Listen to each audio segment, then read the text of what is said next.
శ్రీమాత్రే నమః. శ్రీ లలితా సహస్రనామంలోని 943 నామము విమానస్థ.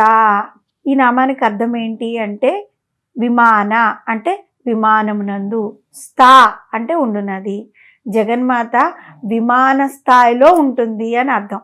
విమానం అంటే మనము ఏమనుకుంటాం, విమానం అంటే ఆకాశంలో ప్రయాణిస్తుంది ఆ విమానం అనుకుంటాం కదా. అయితే ఇక్కడ అది కాదు, ఆకాశంలో ఎత్తైన స్థానంలో ఎగిరే ఒక యంత్ర వాహనము.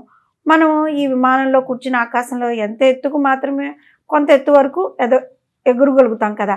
కానీ ఆ తల్లి అధిరోహించిన విమాన స్థాయి చాలా అత్యున్నతమైనదన్నమాట.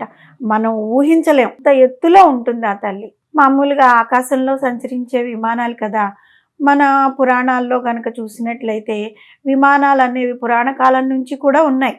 అనేక మంది దేవతలు వాటిని ఎక్కి తిరుగుతూ ఉండేవారు అని కూడా ఉన్నది కదా. అటువంటి దేవతలను సృష్టించింది ఎవరు? ఆ తల్లే కదా. వారితో భేదం లేక ఆ తల్లి కూడా ఉంటూ ఉంటుందన్నమాట. జగన్మాత విమానస్థ అనే నామానికి గల ఇతర అర్థాలను కనుక మనం చూసుకుంటున్నట్లయితే, వి అంటే విశేషముగా, మాన అంటే భక్తుల్ని కాపాడటంలో, స్థా అంటే ఆసక్తి కలిగి ఉండునది అని అర్థం వస్తుంది. అంటే తన భక్తులను రక్షించడంలో ఎంతో ఆసక్తి కలిగిన దేవి విమానస్థ అని అర్థం తీసుకోవాలి. ఇంకొక అర్థం కూడా ఉంది. విమానస్థ అంటే ఇంకొక అర్థం ఉంది. అవేంటి అంటే, వి అంటే అధికమైన, మా అంటే కాంతి కలిగిన, ఆన అంటే రథమును, స్థా అంటే అధివసించినది అని అర్థం ఉంది. అమ్మవారు ఈ సమస్తమైన ఆయుధాల చేత అమర్చబడిన మహాకాంతివంతమైన చక్రరాజం అనే పేరు గల రథాన్ని అధిరోహించి దుష్టులైన రాక్షసులను సంహరించింది. మహాయంత్రరాజమైన శ్రీచక్రమే జగన్మాత అధివసించే రథం అన్నమాట. అటువంటి శ్రీచక్రమునందు బిందు స్థానంలో కొలువై ఉన్న అమ్మవారిని వసన్యాది వాగ్దేవతలు విమానస్థ అనే నామంతో కీర్తించారు. విమానము అంటే పైభాగం కదా. ఈ అర్థాన్ని కనుక మనం పరిశీలించినట్లయితే, మానవుని యొక్క శిరస్సు పైభాగంలో బ్రహ్మరంధ్రం అనేది ఉంటుంది. ఆ బ్రహ్మరంధ్రం కల సహస్రార చక్రంలో మహాకామేశ్వరునితో సహా కొలువై ఉండే జగదీశ్వరియే విమానస్థ. అదేవిధంగా సుమేరు మధ్య శృంగస్థ అనే నామంలో వివరించినట్లుగా, దేవతలకు నివాస స్థానమైన మేరు పర్వతంపై తూర్పున ఒక శిఖరము, నైరుతిలో ఒక శిఖరము, వాయువ్యంలో ఒక శిఖరము కలిగి 3 త్రికోణమును తల్పించే ఈ 3 శిఖరాల్లో ఎత్తైన భాగం పైన విమానంపై ఉంటుంది కాబట్టి శ్రీమాతని విమానస్థ అని పిలిచారనమాట. ఇంకా ఈ విమానస్థ అనే నామాన్ని మనం అర్థాలు కనుక చూసినట్లయితే, వి అంటే విగతమైన అంటే అపరిచిన్నమైన, మానము అంటే కొలతకు అందని పరిమాణము అని అర్థం ఉంది. జగన్మాత పరిమాణరహితురాలైన పరబ్రహ్మ స్వరూపం కదా. ఆమెని దేంతో మనం కొలవలేము. వేదములు విమానములు అని కూడా వివరించారు. అంటే వేదాలు చాలా ఎక్కువగా ఉంటాయి.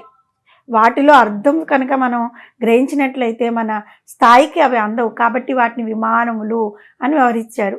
అట్టి వేదముల చేత ప్రతిపాదింపబడిన ఆదిపరాశక్తి అయిన లలితాంబ కదా.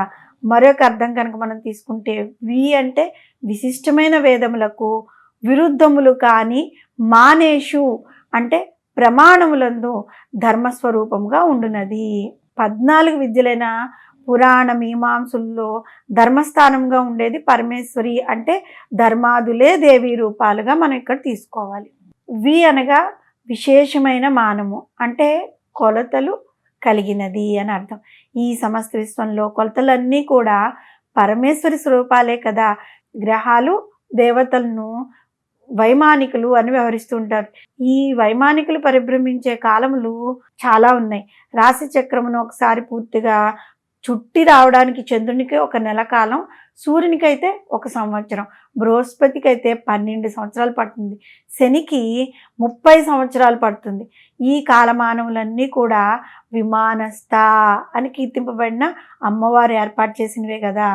అత్యున్నత స్థానములైన శ్రీచక్రంలోని బిందు స్థానమును, చక్రరాజమును, రథమును, సుమేరు పర్వతంలోని మధ్య శృంగమును, జీవుల్లో బ్రహ్మరంధ్రంలో కల సహస్రార చక్రమును, ఈ మొదలైన విమాన స్థానములను అధిరోహించి భక్తుల మానస రక్షకురాలి అయి ధర్మశాస్త్ర ప్రమాణముగా ఉండే జగన్మాతను విమానస్థ అనే నామంతో మనం గనుక పిలుస్తూ ఉంటే ఆ తల్లి ఏ విధంగా అయితే విమాన స్థాయిలో ఉంటుందో, అంటే మామూలు విమానం కాదు, అత్యున్నత స్థాయిలో ఉంటుందో ఆ తల్లిని పూజించడం ద్వారా మనకి అంతటి గొప్ప స్థానాన్ని అమ్మవారు ప్రసాదిస్తుంది.